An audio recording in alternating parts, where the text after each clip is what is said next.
వస్తే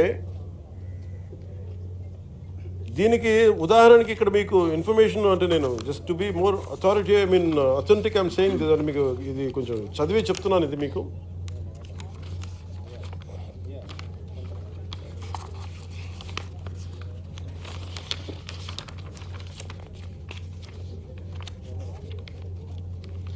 కాకినాడ పోర్టుకి రోజుకి 1000 నుంచి 1100 లారీలు వస్తాయి. ఇది ప్రపంచంలో వివిధ ప్రాంతాలకి బియ్యం ఎగుమతి చేసే ఆ పోర్టులో చాలా కీలకమైనది. కానీ ఇంత పెద్ద పోర్టుకి ఇందాక ఈ వాళ్ళ సెక్యూరిటీ అధికారిని అడుగుతూ ఉన్నాను, ఎంతమంది ఉన్నారు మీ దగ్గర అంటే 1000 నుంచి 1100 లారీలు వెళ్ళే ఈ పోర్టుకి 16 మంది సెక్యూరిటీ. లారీకి ఎంతమంది ఉన్నారు మీరు అర్థం చేసుకోండి. అసలు విచిత్రంగా మనోహర్ గారు పట్టుకొని కేసులు పెట్టి అధికారులకి చెప్పినా కానీ అటు పోలీస్ కానీ రెవెన్యూ కానీ సివిల్ సప్లైస్ కానీ యాక్షన్ చాలా నామమాత్రంగా తీసుకుంటా ఉన్నాను. నేను చాలా సందర్భాల్లో ఆయన అడుగుతూ ఉన్నాను, క్యాబినెట్ మీటింగ్స్లో అడిగాను ఏం జరుగుతుందని. నేను ఒకటే ఏం చెప్పానంటే ఇందాక మన మనోహర్ గారికి వీళ్ళకి మనం ఏ యాక్షన్ కనుక మనం ముందుకు తీసుకెళ్ళకపోతే వీళ్ళు ఇన్ని మాటలు చెప్పి దీన్ని ఏమి ముందుకు తీసుకెళ్ళలేదేంటి అన్న అపవాదం మనందరి మీద ఉంటుంది. మన ఇంటెన్షన్ వేరు, జరుగుతుంది వేరు, మన యాక్షన్స్ దాని కాన్సిక్వెన్సెస్ సరిగ్గా వీళ్ళు సహకరించట్లేదు. ఇది ప్రజల దృష్టిలో పెట్టాలి. ఇది నిన్న ఢిల్లీ నుంచి వచ్చి అసలు యాక్చువల్లీ ఈరోజు నాకు ఈ ప్రోగ్రాం లేదు. నాకు ఈ రోజున నిన్న రాత్రి స్టెల్లా అనే షిప్లో ఇన్ని 100 టన్నులు పట్టుకున్నారు, పనామాకు సంబంధించిన స్టెల్లా అనే షిప్లో. అలాగే ఇక్కడ దాదాపు 1060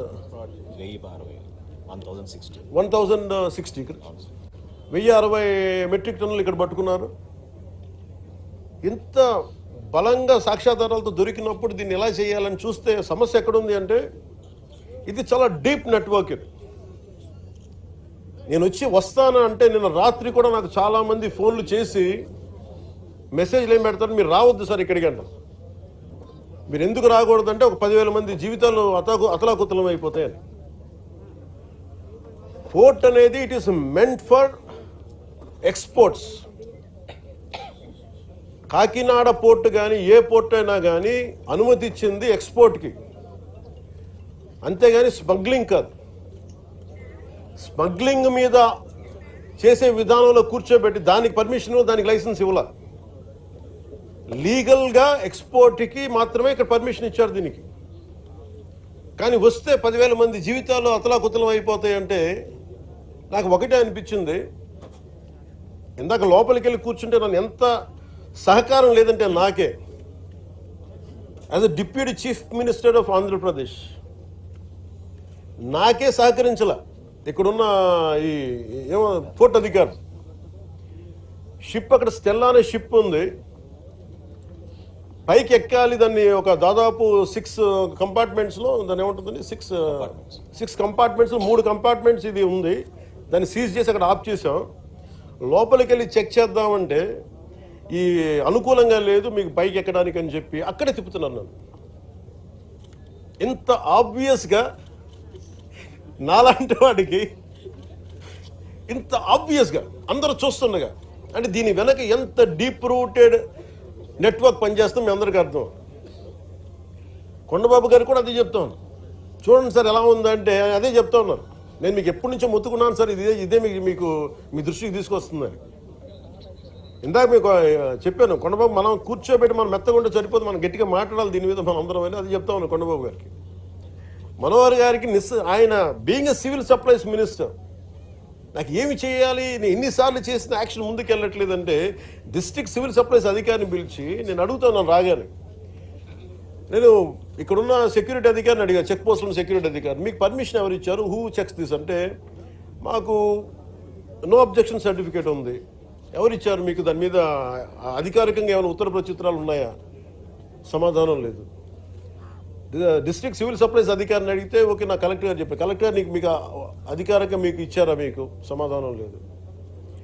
ఇవన్నీ చూస్తుంటే ఇది ఏమైపోయిందంటే బాగా చాలా డీప్ ఇంట్రికేట్ నెట్వర్క్ లాగా ఉంది. మన రాష్ట్రం మీరు చూస్తే 40,000 terrain South America that from Colombia నుంచి వైజాగ్ పోర్టులో దొరికింది.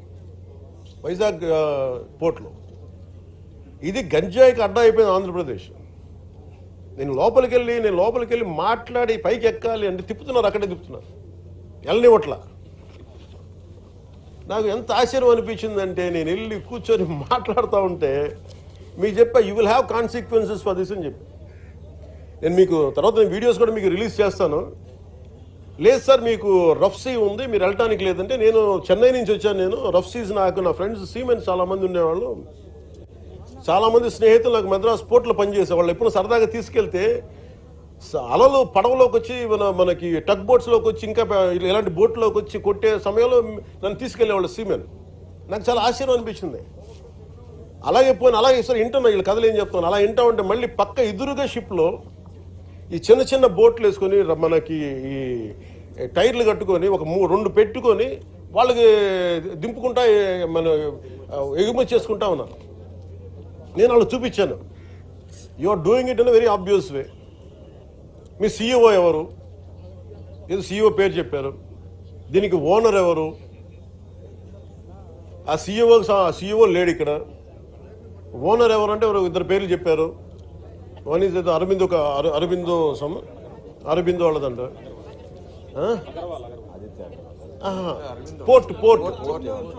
పోర్ట్ ఎవరి కంట్రోల్లో ఉంది? It's not government, it's purely private control port. ఇది స్టేట్ కంట్రోల్ ఉన్న పోర్ట్. ఇది నాకు అనిపించింది ఇలా చూస్తే, లోపలికి వెళ్ళి చూస్తే మన హోప్ ఐలాండ్ చూస్తే అసలు ఏ విధంగా కట్టుదిట్టంగా లేదు.